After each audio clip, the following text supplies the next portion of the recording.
It was Mother's Day. I woke up earlier than usual that morning even before the alarm. The ocean breeze outside rustled the curtains, the canvas brushing gently against the window frame. In that soft hush, I was already in the kitchen, making myself coffee. The boiler gave a faint hum. The coffee maker clicked and hissed. The entire house, apart from me, felt still, as if it were holding its breath.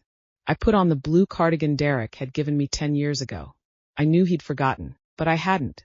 Back then, he'd just started working. Saved up for 2 months to buy it. He still called me Mom then, and said things like, "You've worked so hard." I pinned my hair up, put on a little makeup, then brought out the lemon butter cookies I'd baked the night before. 2 dozen, carefully stacked in a clear jar tied with a satin ribbon. I told myself Derek might have planned something special today, and wouldn't need the cookies at all, but still, it felt right to come prepared. Just after 8 o'clock, the phone rang. It was Derek. I let it ring a few seconds longer on purpose, like a girl waiting to be asked to the dance, nervous. Hopeful. "Hey, Mom," he said, his voice tired. "Are you free today?" I smiled. "Of course. Could you come by and help out? The shop's a bit of a mess. Tina called in sick and we're short-staffed." I paused. "You mean, at the restaurant?" I kept my voice soft, like I was afraid a louder tone would shatter the illusion. "Yeah, just a few hours. Wash some dishes, maybe keep an eye on the front. You're always saying you're bored, right?" I looked over at the jar of cookies on the kitchen table, my fingers gently brushing the lid. I tried to keep my voice light. "Sure, I can come."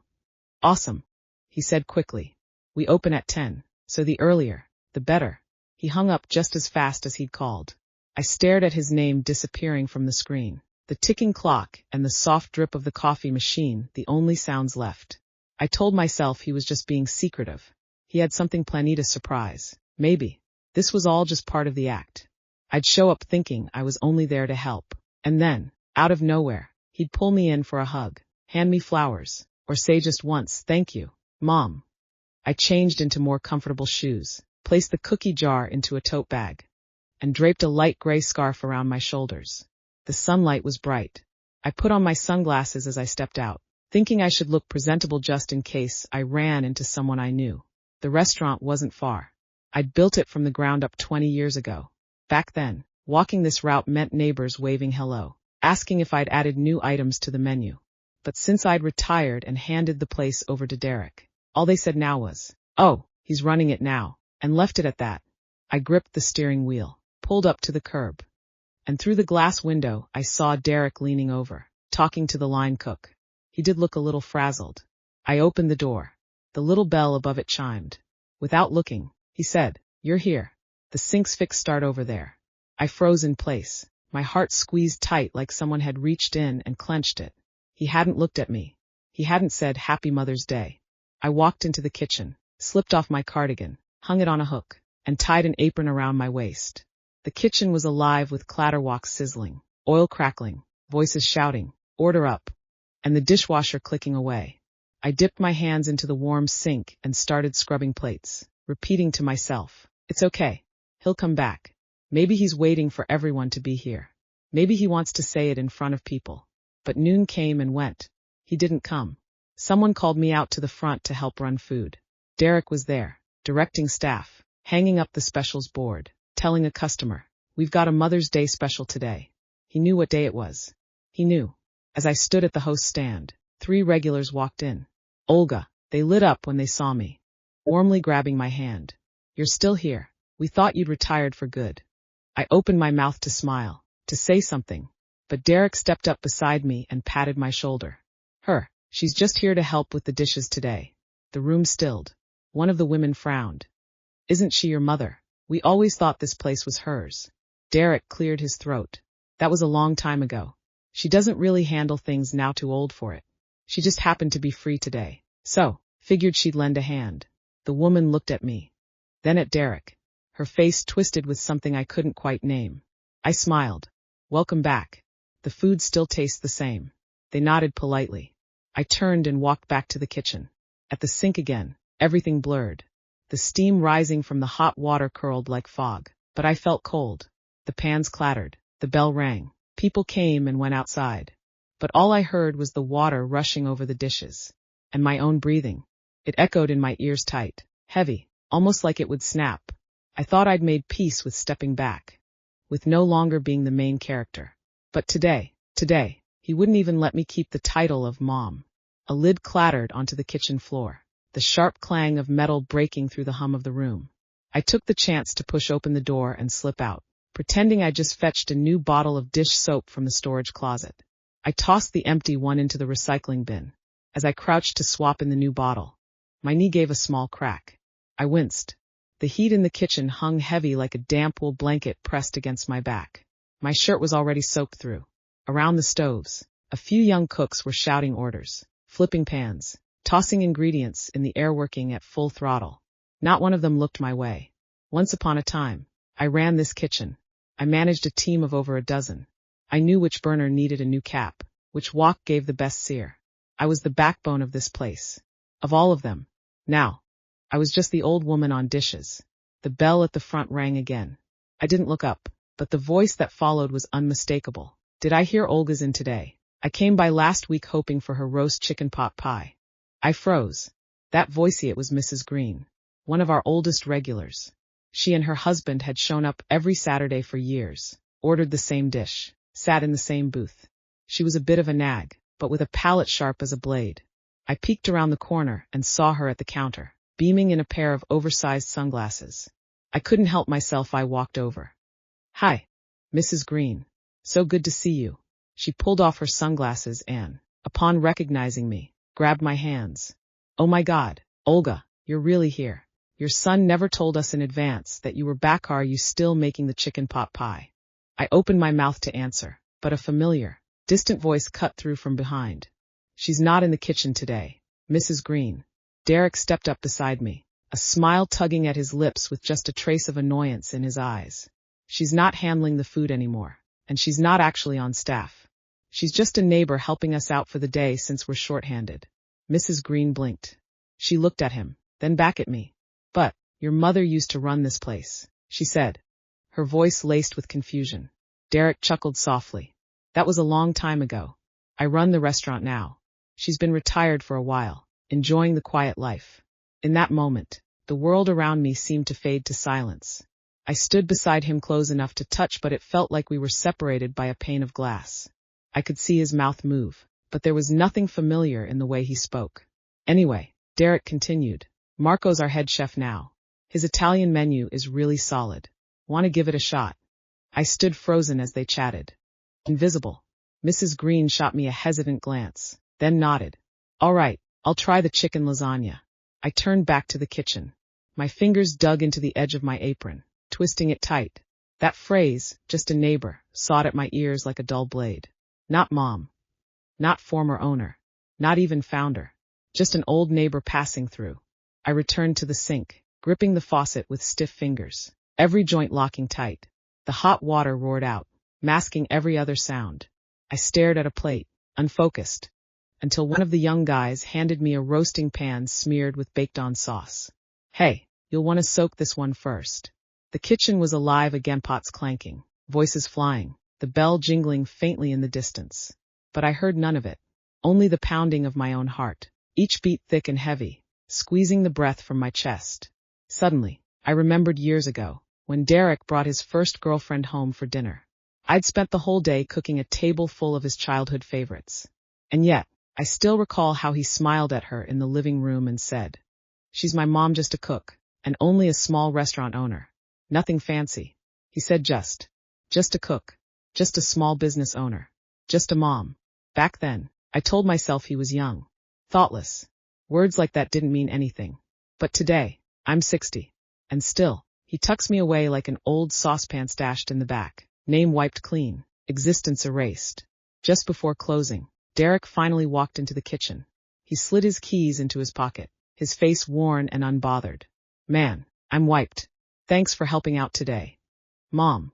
I looked up and stared at him for several seconds. He'd said "Mom" at last, but the way he said it, it might as well have been, "Don't forget to take out the trash." "Is there something you want to say to me?" I asked, keeping my voice as even as I could. He frowned. "What do you mean? What day is it today?" He glanced at me, then shrugged. "Mother's Day." "Why?" I smiled faintly. Nothing. Just wanted to see if you remembered. He rolled his shoulders. Mom, don't be so sensitive. You always say you're bored today. You were useful. We're grateful. Okay. Grateful. I echoed. So softly it nearly vanished under the hiss of the faucet. He didn't reply. He just turned and walked out. I stood there, staring at the plates now dry beneath a film of fading suds. Slowly, I untied my apron, my hands trembling with the effort. I knew it was time to go. What I didn't know was that something inside me had quietly snapped. Back home, I sat on the bench by the front door and stared into space for what must have been 15 minutes. Only when the chill crept up from the soles of my feet did I finally stand up, slip off my shoes, change out of my clothes, and toss the apron into the laundry basket. The kitchen clock ticked steadily, rhythmically each second reminding me just how long this day had been. I didn't turn on the lights. I just poured a glass of water, sat down at the dining table, and stared at the old wall clock across from me. I'd brought it home over 20 years ago, the same day I opened the restaurant. It used to hang right behind the register. The minute hand had turned reliably for almost 2 decades, never once late. But I wasn't the woman who used to have every detail nailed down anymore. Now, I was just a neighbor who happened to stop by. My fingers tapped the table, absent-mindedly. Then suddenly, a pressure bloomed in my chest, tight and unmoving. I stood, walked into the storage room, and opened the brown wooden box in the corner. Inside were fragments of a life, my collected past. At the top were several old ledgers, stacked neatly. The thickest one had a faded label stuck to the front, 2001 to 2016. I pulled it out and opened to the first page. My handwriting stared back at me, tight, clean lines in blue ballpoint pen, inventory lists, payroll records, customer head counts, scribbled thank you cards, and menu reviews. Those numbers were my sweat. That ink held the years I'd poured my life into. I remembered the winter we first opened. It was 96. The stove always leaked gas. I'd wrap towels around the intake valves at night and sleep on the floor, afraid the kitchen wouldn't be usable by morning. The next spring, I replaced the pipes and hired my first employee, Kathy, a young woman newly divorced with a baby girl. She was fast in the kitchen, always humming while she chopped vegetables. I told myself then, this restaurant isn't just my livelihood. It has to be someone else's safe harbor, too. A few pages later, I found the entry from the year we joined the town's food festival for the first time. I used my homemade pickles in our burgers, and somehow, we won most popular dish. I remembered Derek standing in the crowd that day, his t-shirt wrinkled, but smiling, really smiling as he gave me a thumbs up. That night, he even said, "Mom, you're amazing." It was the last time he said something like that before high school. After that, he stopped bringing friends to the restaurant. He said it was greasy, old-fashioned, low-tier. I once overheard him tell a classmate, "My mom runs a food place. Just a small gig, kind of rough." He made it sound like struggle was something to pity, something beneath him. I didn't say much. I told myself it's just a phase. Teenagers. He'd grow up. He'd understand. He'd come back around. But the years that followed only pushed me further into the margins of his world. When he applied to college, he wrote under family background, single-parent household. Mother runs a small business. He never once posted a photo of our restaurant online. Never mentioned it to his girlfriends. I knew. I always knew.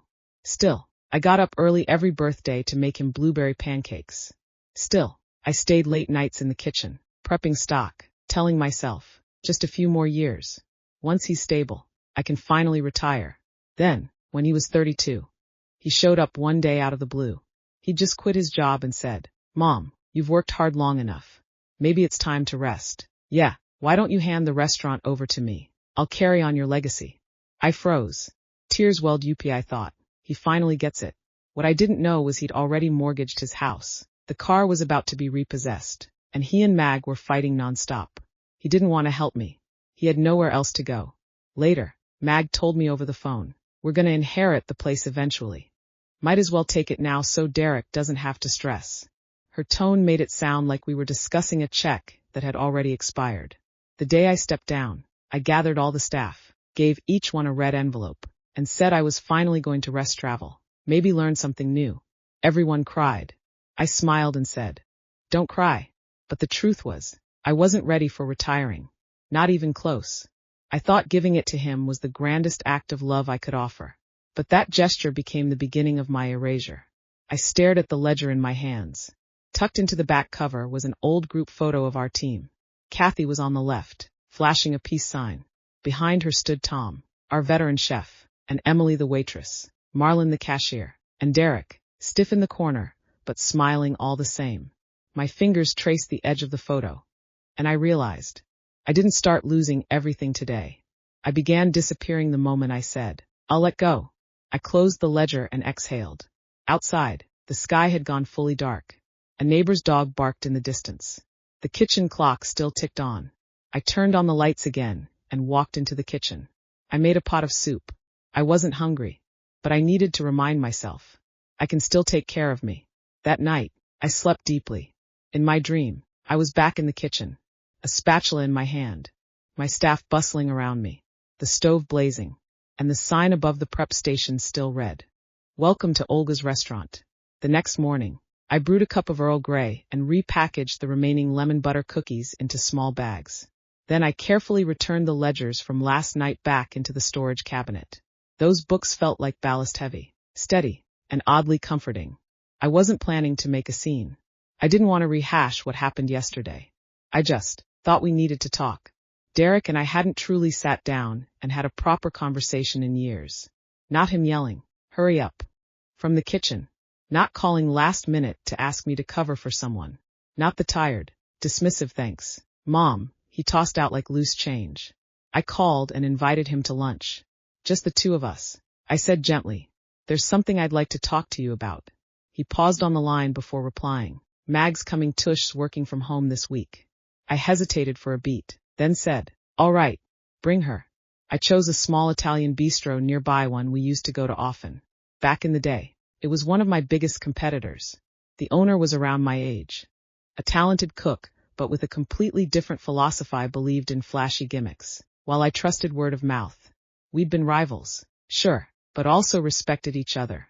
After he retired, he passed the business to his son, and somehow the place still held up. At noon, I arrived 10 minutes early. I ordered 3 glasses of water and a basket of handmade sesame bread. When they walked in, I stood and smiled. Derek looked tired in his casual clothes. Mag wore a polished suit, her expression guarded and just short of hostile. "Hi, Mom," Derek said quietly as he sat down. "Do you remember this place?" I asked softly. "Yeah, you used to bring me here a lot," he replied, flipping open the menu without meeting my eyes. I decided not to start with the hurt. I just wanted to try for Oncito speak as a mother without tears, without shouting, without digging up the past like a weapon. Yesterday really stung. I began. Not because I was doing dishes.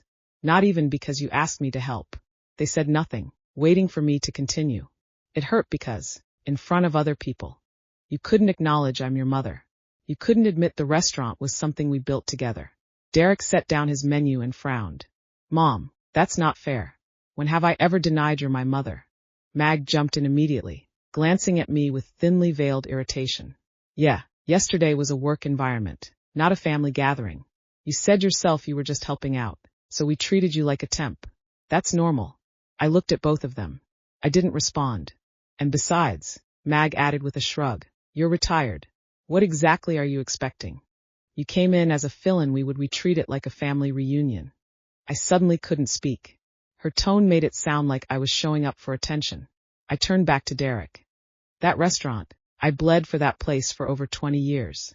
I gave it to you as a gesture of trust, of belief in you. And you didn't just change the menu or hire new staff, you erased me. You won't even say my name when someone asks." He looked irritated. "Mom, you're being too sensitive. Mag's right. If you wanted to stay involved in everything, then what was the point of me taking over?" "I don't want to manage it," I said quietly. I just wanted to hear one thing. Even once. Just a simple sentence. "This is my mother. She used to own the place." That would have been enough for me to feel like it was all worth it. He let out a soft, almost amused scoff. "You love the spotlight too much," he muttered. "Every time you show up, the staff ignore me. Your whole friendly mom act just messes with the workflow. They don't listen to me when you're around." Mag placed her fork and knife down with precision. "I'll be direct, Olga.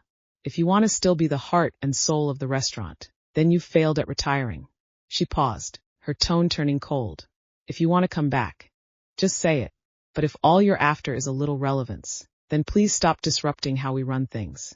I stayed silent for a moment, and in that stillness, it became very clear. I shouldn't expect anything more from them.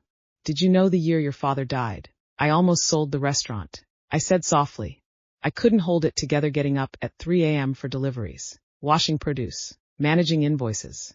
There were nights I wanted to give up entirely. But you, Derek, you told me, don't give up, Mom. I'll take care of it someday. He looked at me, but his eyes didn't move. Not a flicker. I nodded, then stood up. Well, okay then. I placed my napkin on the chair, my voice calm. I won't interfere with the restaurant anymore. And I won't wait for you to acknowledge anything. I slung my bag over my shoulder and walked out the door. The sunlight was soft and golden. Wisteria bloomed along the iron fence, the last of spring's flowers. One petal landed on my shoulder. I brushed it off gently, not in a rush. My chest ached, but I felt strangely clear. I knew then whatever hope I'd clung to had fully gone out. They didn't need me anymore. Or maybe, they never really respected me at all. I murmured under my breath, I hope your pride doesn't become your regret. A breeze blew through.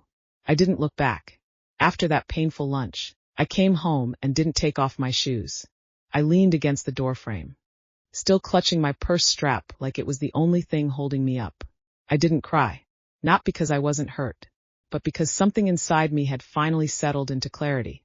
There was no saving it. Derek and Mag were like two steel walls, pressing me out of their lives with a finality I couldn't argue with. You just love attention. You're only here to help. You're retired and interfere with the younger generation. Those words stuck in my ears like rusted nails, impossible to pull out, impossible to forget. I don't know how long I stood there, motionless, until the phone rang and startled me. The screen lit up. Miranda. I hesitated for a second, then picked up. Hey Olga, she said, her voice warm and familiar, like a mug of freshly steeped tea. I just walked out of Whole Foods TVE, got a new batch of those pumpkin cookies you used to love. I smiled, but my throat caught. I couldn't get any sound out. She paused, as if sensing something in my silence. You okay? She asked gently. I finally managed a whisper. I had lunch with Derek today. She didn't speak right away. I heard the faint thud of a car door closing, the click of a seatbelt snapping into place. What did he do this time? She asked, her voice dropping into that low, battle-ready tone she saved for bad news. I exhaled slowly, then gave her the abbreviated version of everything. The conversation, the dismissal, the final line I drew in the sand. When I finished with, I told them I'm done. I'm not waiting to be acknowledged anymore. There was a pause on the other end. Then she said, You finally said it. I sat down at the kitchen table, and only then did the tears start falling quiet, steady, dripping off my chin. Did I wait too long to see them for who they are? My voice shook. Olga, she said, firm as a gavel, you didn't wait too long. You just kept hoping they'd grow into better people. That's not foolish. That's what it means to still believe in family. I gave a broken laugh, one that snagged on something in my chest. You built that restaurant with your bare hands. She continued. You handled morning prep, closing, payroll, vendors, sick calls. You ran the damn thing alone for years. So tell me, the hell are you waiting for them to validate you? I didn't respond. I just wiped my face with my sleeve. I'm coming over, she declared. Don't bother arguing. I know you too well. You definitely hold up there by yourself right now. I chuckled through my tears. You haven't changed. Damn right I haven't. We co-wrote that speech together in 10th grade, and I baked you a cake the day you retired at 55. If I don't show up now, I'd be breaking the girlfriend pact. Her voice worked like medicine. I felt my chest slowly loosen. 30 minutes later, she was at my door armed with pumpkin cookies, 2 bottles of red wine, and a whole bag of frozen discount grain pizzas from the coop. When she stepped inside, it was like she swept a fresh breeze into the house. I ran into Kathy on the way here, she said, slipping her coat over a chair. She's been job hunting lately. Said ever since she left your place, nothing's felt right. Kathy, I blinked. Wasn't she working at that Mexican restaurant? She was. New management came in, said she was too slow and meticulous. She started crying right there in the parking lot. Said she misses your kitchen the most. Something twisted in my chest. You remember Tom, the old chef, she said as she tore open the cookie bag and shoved one into my hand. Ran into him at the farmer's market last month. He said you had the most instant kitchen he's ever worked in. I stared at the cookie for a moment. Olga, she said, setting her wine glass down and meeting my eyes. Have you ever thought about opening a new place? I froze. I'm serious, she said, eyes gleaming. Not for revenge. Not out of pride. But because it's what you love. It's what you're great at. The thing you spent decades building. It's still yours. You didn't lose it. Miranda, I'm 60 years old. And, she shot back, you still cook circles around half the restaurant owners in this city. And it's a new era local loyalty, neighborhood charm, old school service. That's in again. You open a place called Olga's Table, and I swear I'll blow it up all over my feed. I stared at her, speechless. You won't do it alone, she added, her voice softer now. I'll be your first investor. I looked up. My eyes stung again. You're insane. Then you'd better go insane with me. She laughed just like a defiant teenager in a grown woman's body. That night, we stayed up for hours, talking about old staff, forgotten recipes, vintage mixers, Instagram handles. I don't remember what time I finally went to bed, but I remember lying there in the dark, staring at the ceiling, and feeling something I hadn't felt in a very, very long time. Hope. The next morning, I put on my navy trench coat, slid on my sunglasses, tucked a notepad and pen into my pocket, and walked out the door completely forgetting my phone. I didn't know exactly where I was going. I just knew I couldn't stay home, nursing old memories like they were hope. I drove past the street where my old restaurant still stood. Derek was still using the original sign I had made, the same weathered golden letters. Unchanged. Maybe he was too lazy to replace it. Maybe he wanted to borrow some of that old sentiment. But I didn't stop. I glanced at it once from a distance, then turned down another street. A street I hadn't walked in over 10 years.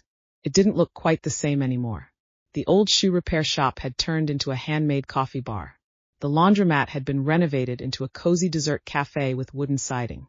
I parked the car and walked a few blocks. As I reached the corner, I stopped in front of a 2-story gray-blue building. A sign on the glass read, "For rent, contact L. Goldman." I stood there, staring through the glass door for a solid 2 minutes. Then, on some unknown impulse, I took out my pen and scribbled the number down in my notebook. Back in the car, I dialed it. The third ring, a deep voice answered. "Hello." I cleared my throat. "Hi, I'm calling about the corner unit. I saw the sign, just wondering if it's still available." He paused. "Yes, it is. Are you interested?" "I am," I said, then realized he couldn't see me nodding. "I ran a restaurant for over 20 years. I'm thinking about starting over." "You're looking at the right spot." Then, he said, a trace of a smile in his voice. "Last tenant ran a fast food joint. Kitchen equipment's still there. Utilities are up. It's not on the main road, but that corner gets great foot traffic. I get a few calls every week." My fingers clenched tighter around the phone. "When could you come by and take a look?" "This afternoon." "Perfect. I'll be there at 3. After I hung up, I leaned back in the seat, closed my eyes. My palms were damp, but my chest felt warm. I drove straight home.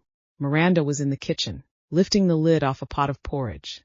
"Knew you'd skip breakfast," she said. I grinned and tossed my bag onto a chair. "I found a location."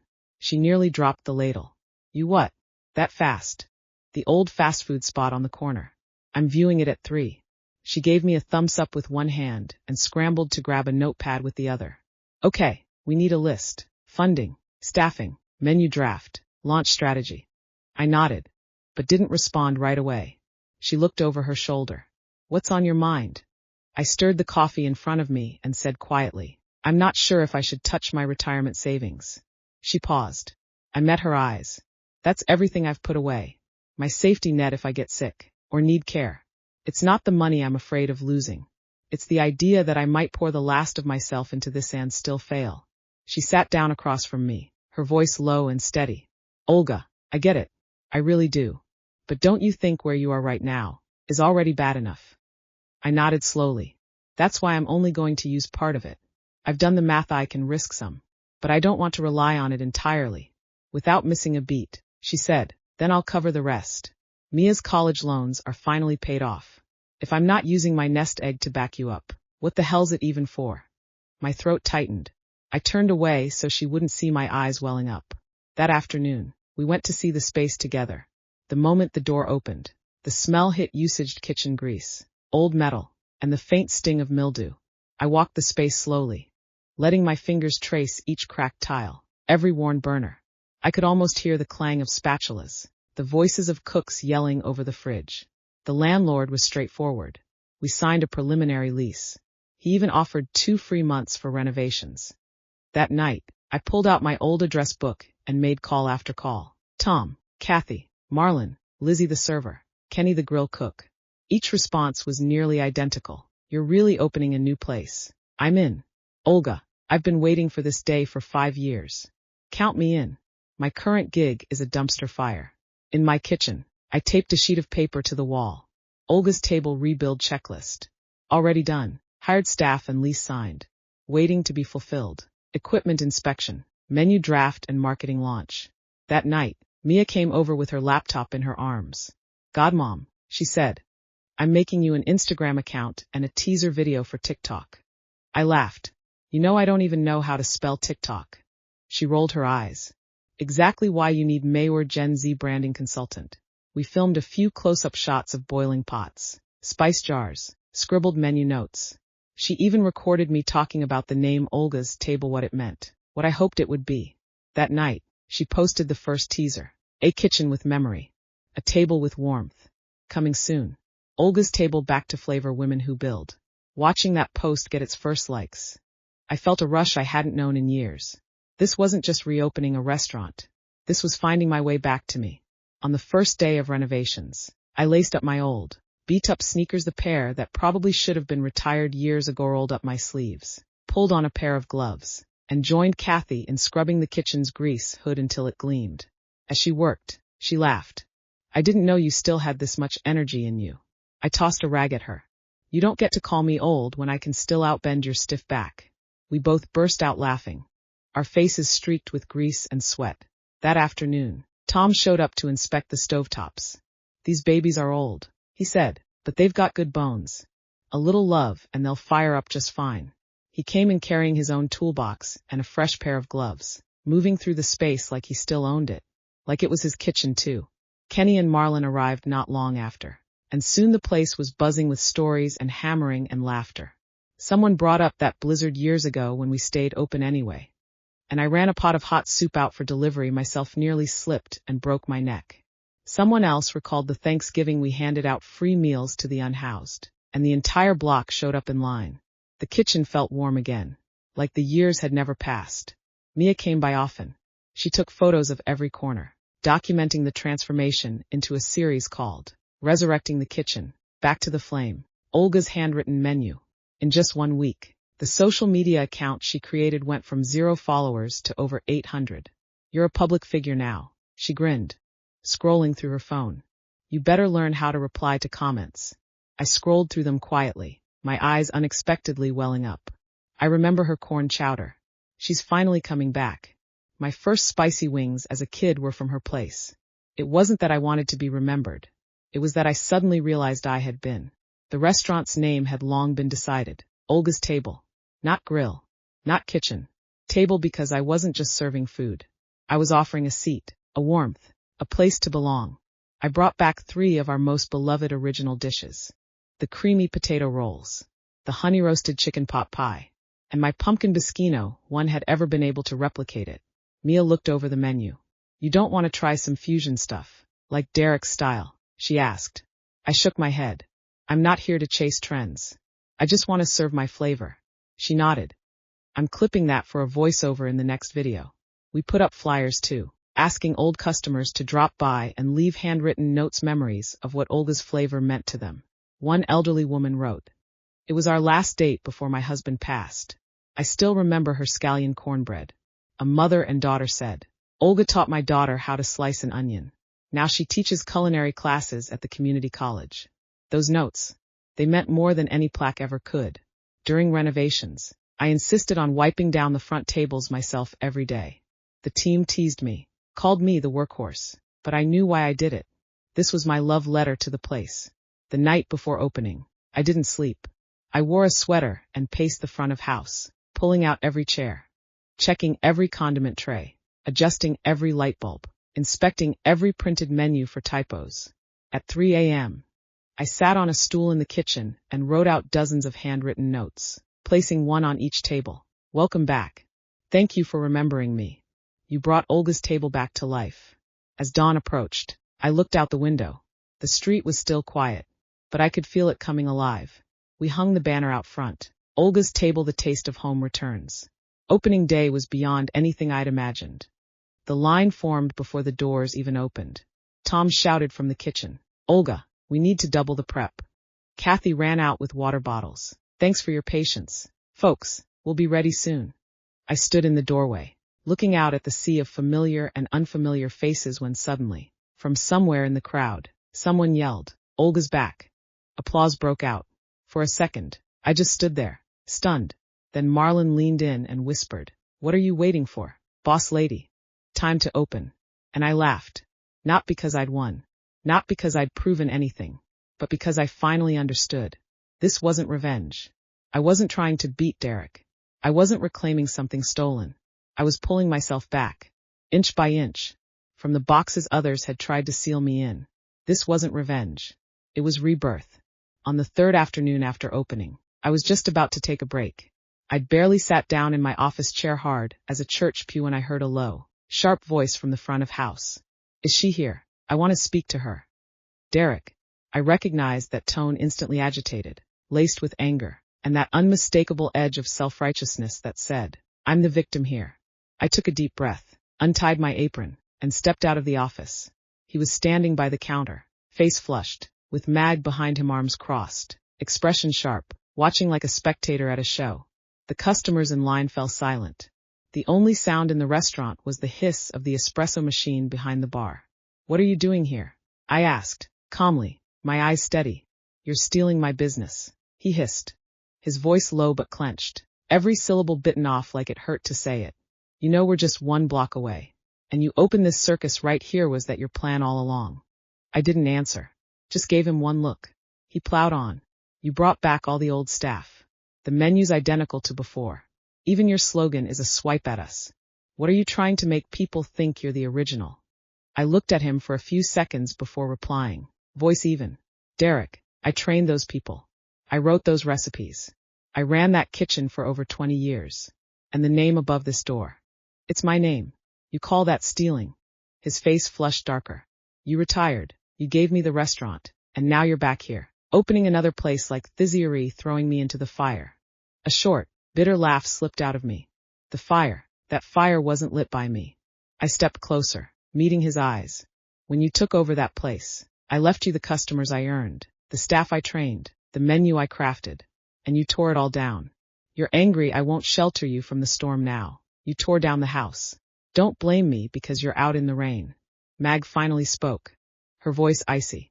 Do you have to make this look like we're the villains? If you really cared about your son, you'd understand the pressure he's under. Instead, you're over here putting on a public drama for likes. She glanced around at the people waiting in line. This whole act real nice PR.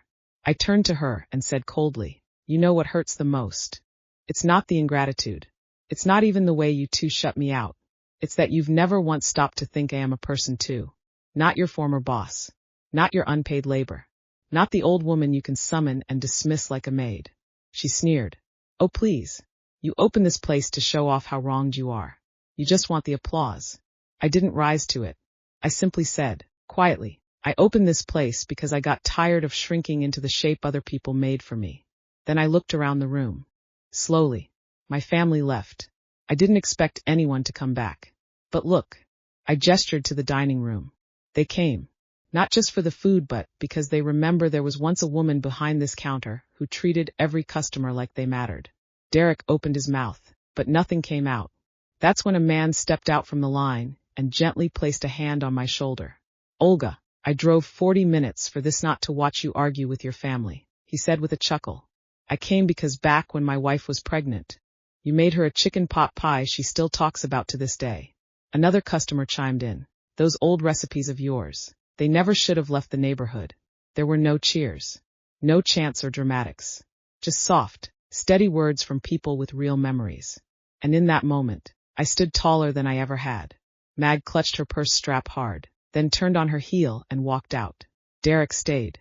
For a second, It looked like he was waiting for something, an opening. Maybe. An invitation. I looked at him and said softly, I don't hate you, Derek. And this isn't about revenge. I just finally understood. You never really wanted me. You only ever wanted what I gave you. He lowered his eyes. Didn't speak.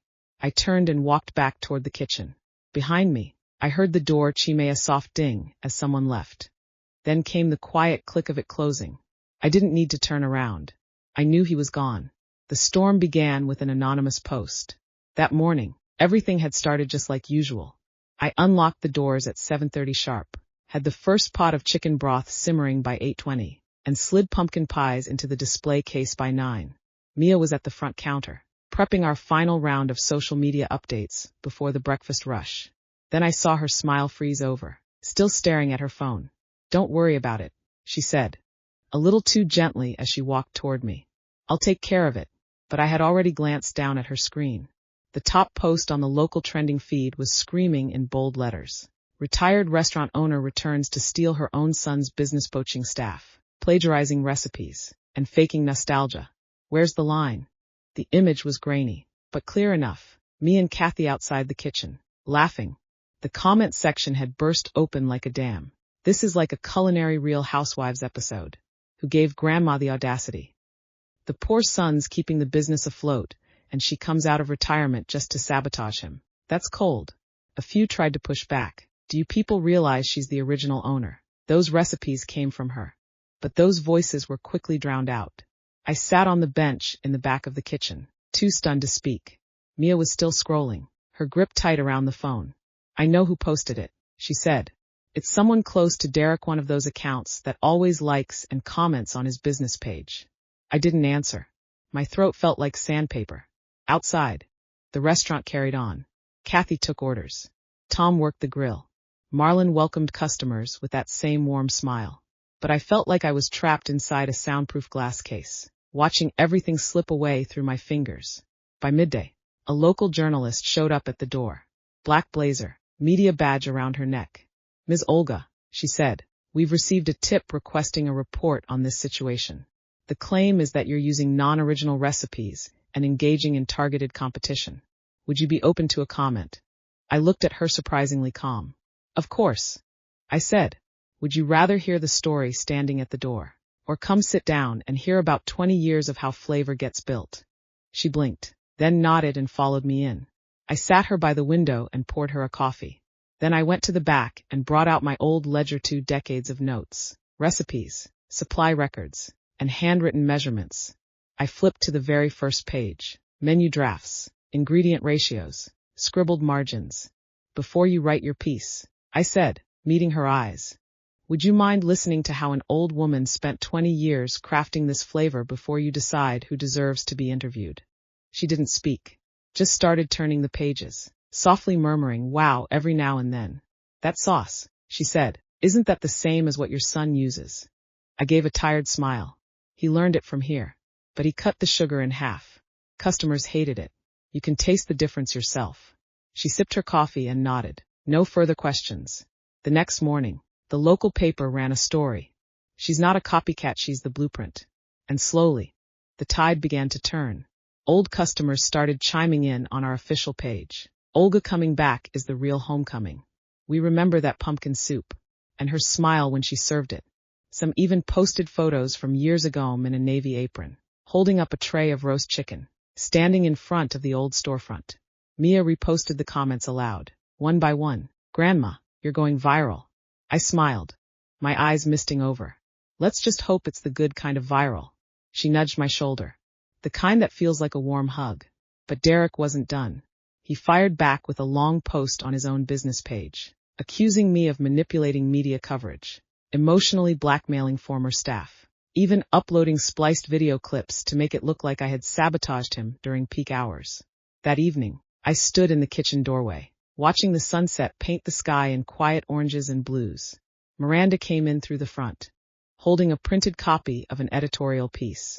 She laid it flat on the table. You don't owe anyone an explanation, she said without preamble. But people think I stole his future, I said quietly. She pushed the paper toward me. It was a screenshot of our latest 5-star review. She didn't steal anything. She just stopped letting herself be stolen from. I stared at that sentence for a long time, only then realizing I'd been clenching my fists so tightly my palms were damp. Miranda, do you think I was wrong? I asked. She walked over, wrapped her arms around me, her voice soft and unwavering. No, Olga, you weren't wrong. You just finally stood up straight. Outside, the sky was growing darker. Inside, the lights glowed warm, and the kitchen sizzled with life. Someone was placing a takeout order. Someone else waited for a seat. Someone snapped a photo and laughed. Everything felt normal and still moving forward. The storm hadn't passed, but I finally knew. I'd learned how to stand against it and not be swept away.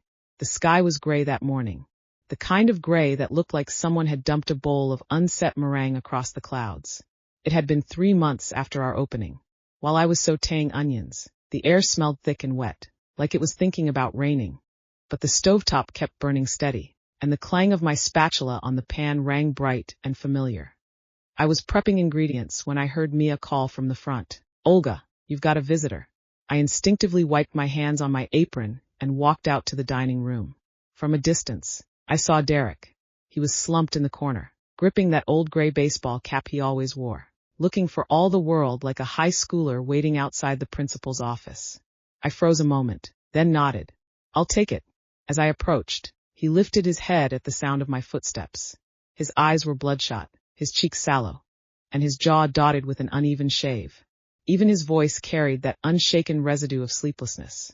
Mom. I sat down across from him without saying a word. He rubbed the brim of his cap, stared at it, then finally muttered, My place, closed. I didn't respond. Last Friday was our final day.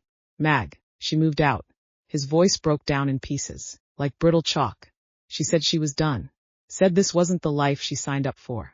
She said she couldn't be with someone who blames all his failures on his mom. He looked up at me, and for the first time, his eyes were soft, almost sanded down. Did you see it coming? I took a deep breath. My voice came out calm, clear. I didn't want you to fail, Derek. I just didn't want to keep cleaning up after you. He gave a bitter laugh, slumped back. I thought you did all this to prove I couldn't make it without you. But then I watched your place, and it wasn't jealousy. It was. He swallowed. It was admiration. You're still alive in there, Mom. Like really alive. My heart twisted. This boy I once stayed up filling out school zone paperwork for him. Saved every dollar to buy his first college textbooks. I sewed up his torn gym shorts. Helped him write his first resume even though he never said, thank you. And now here he sat, speaking in a tone I'd never heard from him before. I'm really sorry. I closed my eyes. I had waited years to hear those 3 words.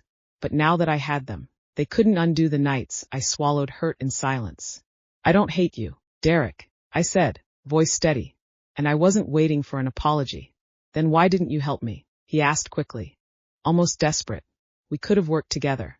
I'd listen to you this time. I raised a hand to stop him. It's not that I didn't help, I said. It's that you never once asked if I deserved respect.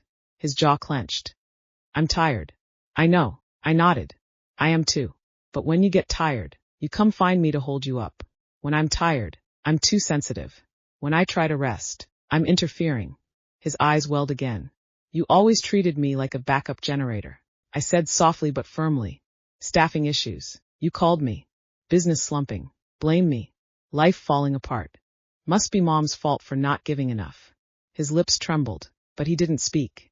I leaned back and looked out the window at a maple tree shedding its leaves. I used to think you were my whole world, Derek. Now I know I deserve a world of my own. We sat in silence for a while.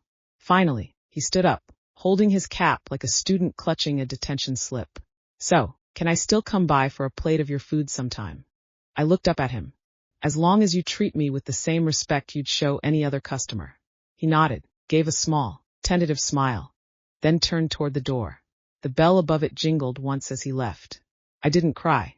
Back in the kitchen, the broth was bubbling again. The clatter of metal on metal sounded like a steady metronome, ticking through the residue of the moment. I stood, walked back to the stove. I was no longer someone's fallback, no longer the mother behind a failed restaurant, no longer a retired old woman. I was Olga. I was the soul of this kitchen, the head chef, and the author of my own story. That Monday marked 6 months since Olga's table reopened. We were closed for a ventilation repair. So for once, the place was still. No customers came in. No orders shouted from the kitchen. The air still held the comforting traces of roasted pumpkin and honey-glazed chicken from the day before. I stood in the dining room, wiping down a table. The grain of the wood curled like tree rings like time whispering, "You've come far enough." Mia was behind the bar, sipping coffee and typing away at her laptop. "We've got an interview next week," she said without looking up. "Local morning radio. They're doing a feature on the return of old-school cooking." I chuckled. So now all it takes is an old lady with a frying pan to get on the air. She finally looked up, eyes bright. "You're not just an old lady with a frying pan. You're the heartbeat of this street." I shook my head, just about to reply when the door creaked open. It was Kathy, Tom, and Marlon. They were supposed to be off today, but here they were, shrugging off their jackets and saying, "Didn't know what to do with ourselves." Tom carried a pot of corn chowder he'd tweaked on his own and set it on the stove. "Try this," thinking maybe it belongs on next month's menu. I took a spoonful, paused. "You cut the cream a bit, but honestly, not bad." He beamed like a kid getting an A on a pop quiz. I looked around at their familiar faces and, without warning, a thought rose in my chest. I want to make this place ours. They blinked. I walked to the chalkboard at the front of the room, picked up a piece of white chalk, and wrote, "Olga's table isn't just mine." I turned to them. "I don't want to carry this alone anymore. Not because I'm scared, but because I've finally learned that being independent doesn't mean doing everything by yourself." They started to gather near. "I'm offering partial ownership to a few of you, written, clear, and fair. This won't be about working for Olga anymore. It'll be about all of us keeping this table upright." Kathy's eyes filled with tears. Tom nodded so hard it looked like his head might roll off. Marlon quietly muttered, "My wife's gonna sob when I tell her this." We stood in a loose circle. No grand gestures, no official contracts. Just a silent, heavy understanding. This restaurant wasn't just a business. It was the extension of home. A place where anyone cast out of their old life could sit down and start a new one. That afternoon, I led Mia into the kitchen. "Come on." I patted the stool beside the wash sink. "It's your turn to learn the roast chicken." She shrugged off her jacket and tied on an apron. Fair warning, I still cry when I chop onions. I handed her the knife. "Then wear swim goggles." She burst out laughing and awkwardly grabbed an onion. As I taught her the recipe, the proper ratio of herbs, the way to check the browning, I told her how it was born. "It was the year your mom got divorced. She was a mess.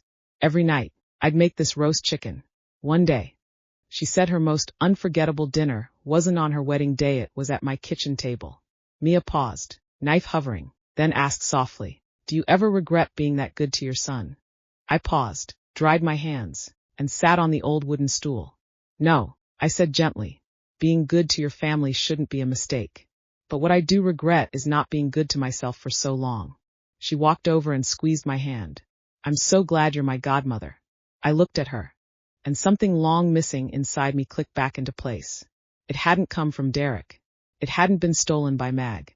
It was mere assembling the broken pieces, choosing to start again. I taught her how to check oil temperature, how to judge the sauce's texture by how it clung to the back of a spoon. She took notes, snapped photos, asked questions like a real apprentice. And I, for the first time, felt like a teacher who had let go of proving herself. By nightfall, we had cleaned the whole kitchen.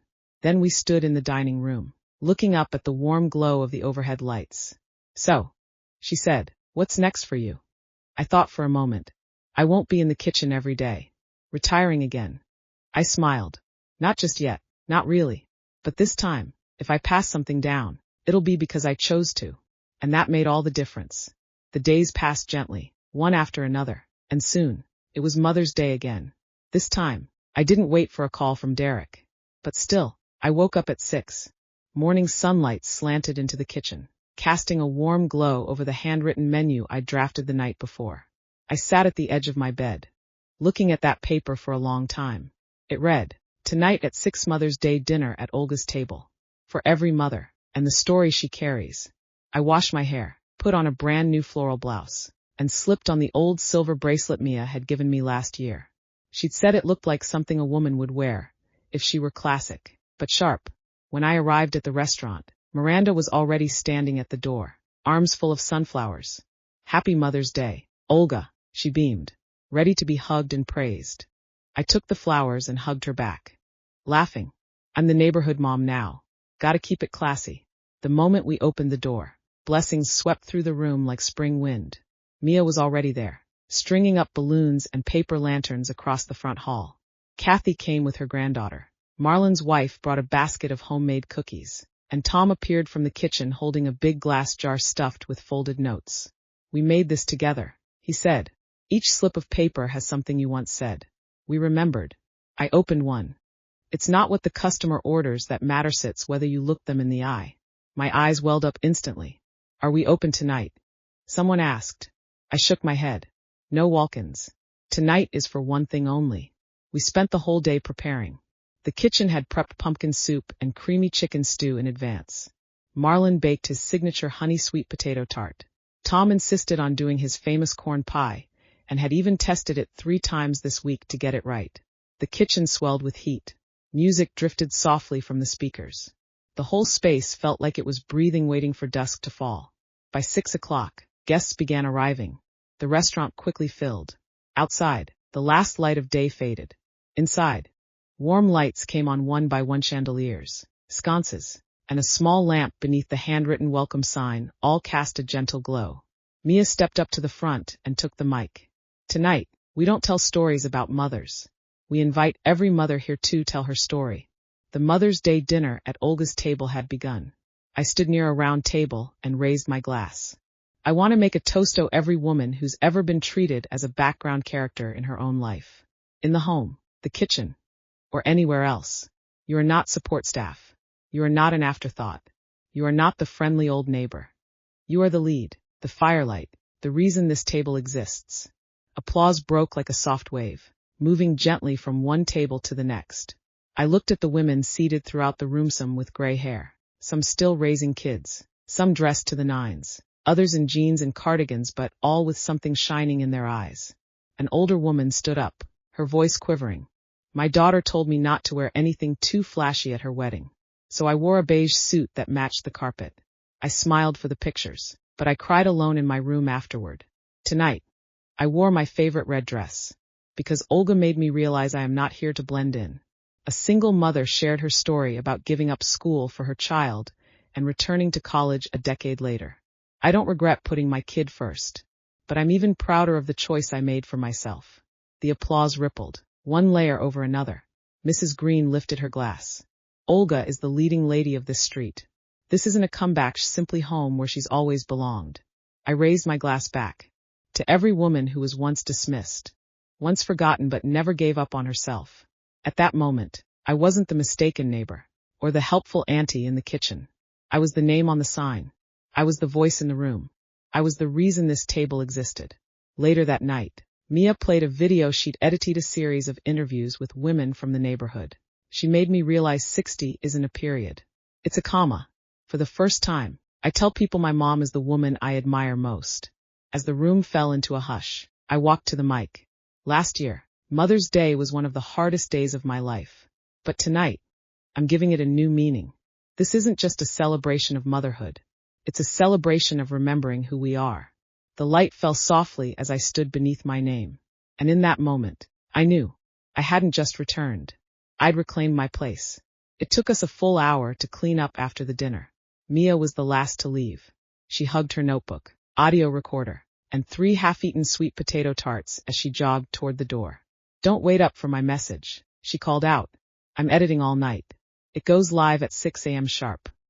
I smiled as she disappeared through the door. The wind chime above it gave a soft ding. Then everything settled back into stillness. The restaurant was quiet. Just me now. I hung my apron back on the hook by the kitchen door, pulled out the tall stool by the front window, and sat down. Outside, the night was still. The street lamp cast soft halos of light onto the sidewalk circles that pulsed like gentle echoes. My eyes landed across the street. There it was, the space where Derek's restaurant used to be. Now, a for sale notice clung to the glass. Inside was dark. Rows of chairs stacked in the corner like forgotten bones. I didn't feel pity. I didn't feel triumph. Just a quiet that had no need for words. I remembered the day he and Mag walked into my kitchen, saying they wanted to take over the restaurant, so I could finally rest.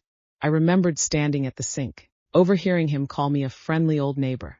I remembered him sitting across from me, finally whispering a long overdue "I'm sorry."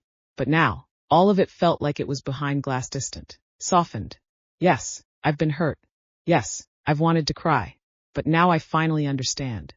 I didn't heal because someone admitted they were wrong. I healed because I stopped letting other people's perception define my worth. I looked down at the old silver bracelet around my wrist. It's worn now, the engraving faded, but it still catches the light just right. It's not gold. It doesn't sparkle like diamonds. But it's been with me through everything from the kitchen to the living room, from rock bottom to rebirth. Once, I tried so hard to please everyone, to keep the peace, and all I got was the label of old neighbor. Later, I fought to reclaim myself and was called a has-been staging a comeback. But now, I no longer need a title, because now I know exactly who I am. And I don't need anyone else to say it out loud for me. The wind picked up outside.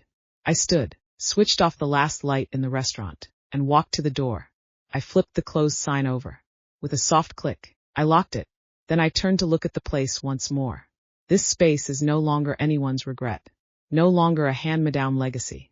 No longer a ghost of what once was. This is Olga's table. It's the table I rebuilt with my hands. With my time, with my dignity, and with a love that once went unseen but never stopped burning. I took a deep breath and stepped into the night. Under the streetlights, my shadow scattered in the breeze. I didn't rush home. I just walked, let the night wind touch my face. It was soft, cool, carried the scent of osmanthus and roasted potatoes. And finally I understood. The second act of life isn't the epilogue. It's the real feature. And this time, I'm not just in it. I'm the director. I'm the lead. I'm the story. And this tab light will always be here. For every woman who needs to be seen, who needs to be heard, who deserves to be honored.